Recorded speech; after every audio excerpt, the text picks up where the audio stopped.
عزیزای دلم سلام. در این ویدیو قصد دارم ایردراپ جدیدی رو بهتون معرفی کنم که خالق نات کوین معرفیش کرده.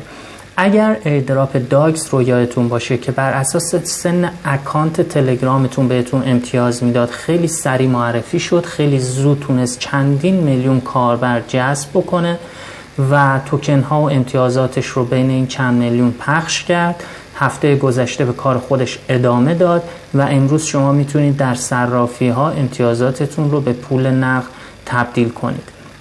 نات کوین فقط یک دونه ایردراپ داشت که بر اساس سرگرمی و بازی و تپ کردن و کلیک کردن بود و ایردراپی شبیه به ایردراپ داگز نداشت که بر اساس سن اکانت تلگرام بهتون امتیاز بده. در نتیجه اومده و این ایردراپ جدید رو با حرف B منتشر کرده، تازه است، جدیده.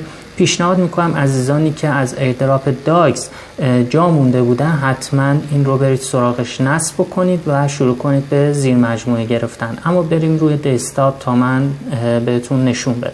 ببینید در کانال نات ساشا خالق نات کوین اومده درباره ایردراپ داگز و پایان کارش توضیحاتی داده و اینجا نوشته حالا برید سراغ این ایردراپ جدیدی که ما معرفیش کردیم.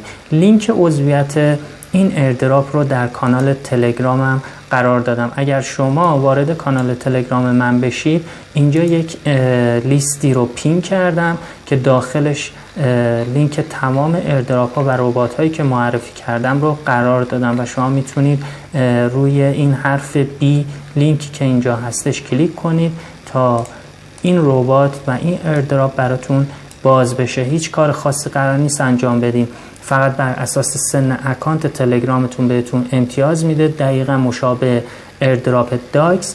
و بعد از اون بهتره که برید سراغ زیر مجموعه گیری. بریم روی تصویر دسکتاپ. این 39 روز اینجا زمان داره کاهش پیدا میکنه، یعنی بین 39 تا 40 روز به کار خودش پایان میده. در نتیجه توی این زمان فرصت دارید که امتیاز کسب بکنید. یه دونه گزینه این پایین داره وال که چیز خیلی مهمی نیست، یک دیواره و افرادی که رتبه 1 و 2 و 3 و اینا رو دارن و لیست کرده، کاری باش نداریم. و یه قسمتی داره فرنس که اینجا شما میتونید لینک عضویتتون رو و زیر مجموعه گیریتون رو برای دوستان و عزیزانتون بفرستین تا بتونید امتیاز بیشتری کسب بکنید.